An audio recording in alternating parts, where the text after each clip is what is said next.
Salam, Xəbərmi YouTube kanalının daimi izləyiciləri. Hər birinizi salamlayıram. Kanala abunə olub, videoları bəyənməyi unutmayın. Ajans xəbər verir ki, Kəmalə Günəşli rəngarəng verilişində müzakirə yaradan bir çıxış edib. Müğənni Aygün Kazımovanın sənətini tənqid edərək, Aygün Kazımovanın nə boyda sənəti var ki, estrada oxuyur, muğam bilir, ya nə bilir?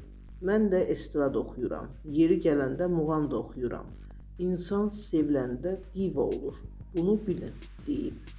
Zaur Nəboğlu isə bu fikirlərlə razı olmayaraq, bugün Kəmalə Günəşlinin diva olması ilə razı deyiləm. Diva Aygün Kazımovadır, deyib. Kəmalə Günəşli isə ona cavab olaraq, onun yaşına çatanda mən də olacağam. Mən onun yaşında deyiləm, qat-qat kiçiyəm, sözlərini işlədib.